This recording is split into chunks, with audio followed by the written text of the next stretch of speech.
Wow, these readings have been so good. I am like a little bit intimidated, but mostly really excited to be here with all of you. Um, and also inspired by all of the amazing new work that I've heard. So I'm going to read a little bit from my book, Compassion Fountain, because this book came out at the end of last year for like a number of reasons. I never really got to promote it, so I'm going to read from it right now, but then I will cut that short and read some new stuff too. So I'll just get into it.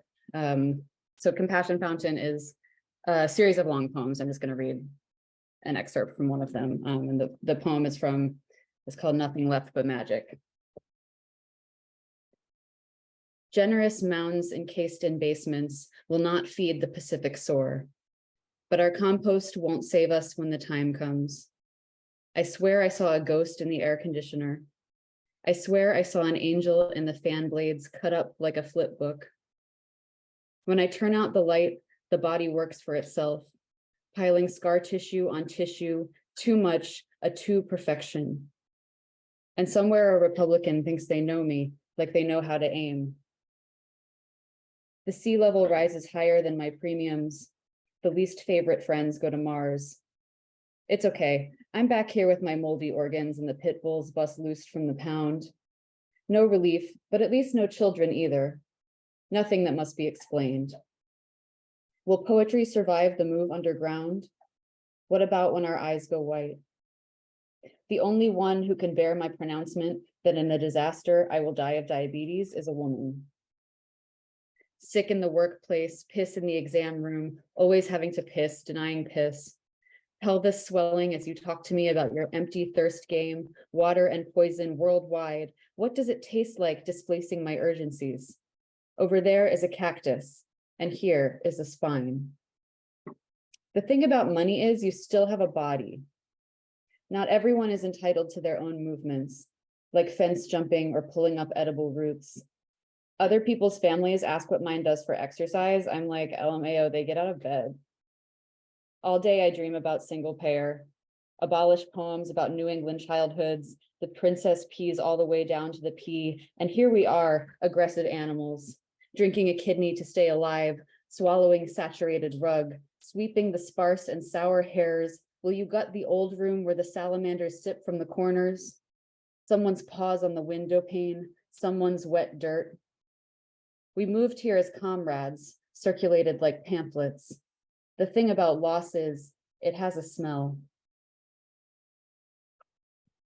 Disclose me like a mineral, disclose me like a rock. The fan is on and is out for blood. I am blood locker with the heat lapping my gills, my angular pupils, my ganglion love bites carrying futures like postage.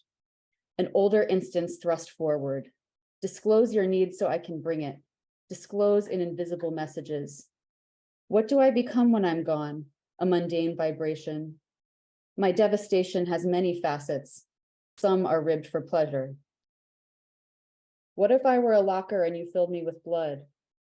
Slow formations of frozen and then unfrozen, glacial hate, trucking like night breaks. The whiff of sociality sets me spitting in the corner, rat baby back on my bullshit. The billboard of my recoiling desire reads, where do you associate and why? But I'm just down here in the couch soil, fantasizing blackmail of family men, wishing I was the kind of person who keeps documents, a true and pissed off goat, dealing with Satan to deal with Satans on the steps where I envision comfort as a hole in the ground. Meanwhile, at least, my square eyes, trained.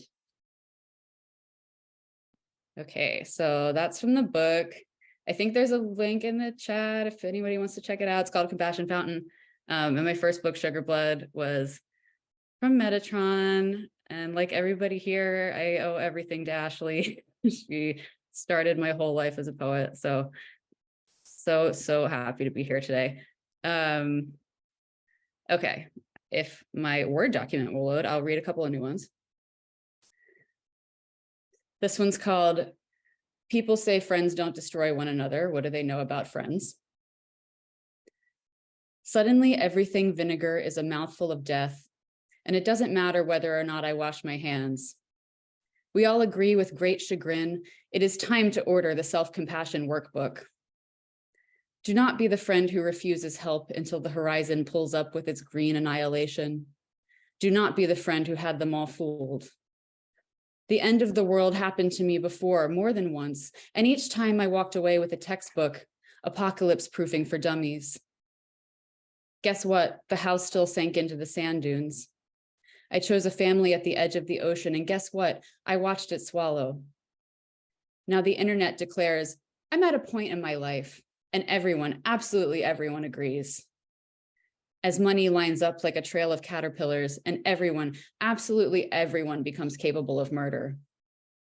Standing on a train platform where nanobots called the police can now enter through the nasal cavity, I gather up in my solar plexus the shame of a person who could be pregnant.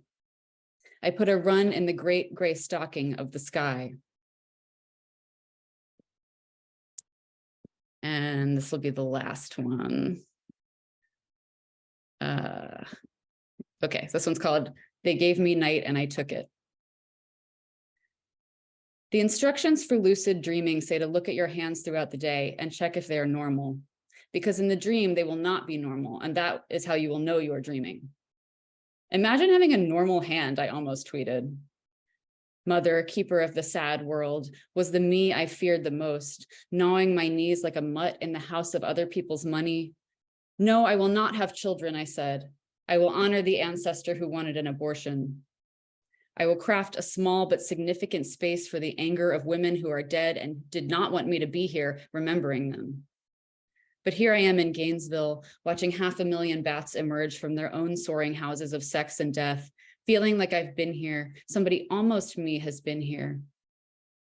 In my 4th decade, I lose my fear of ghosts and gain a fear of the fine mesh of reality, the way time moves faster at the top of a water tower, the way some people enter your life like a meteorite enters a bird bath. The promise that something can come along and fuck up our physics before our hard jelly brains begin to grasp it. That's fate, or what we call horror, annihilation, a color out of space.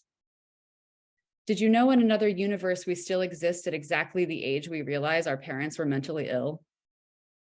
In another, the Rocky Mountains are as smooth and tame as the Catskills. In this one, here I am retching over the words nest egg, and here we are in the throttled future, swarming with biosecurity protocol.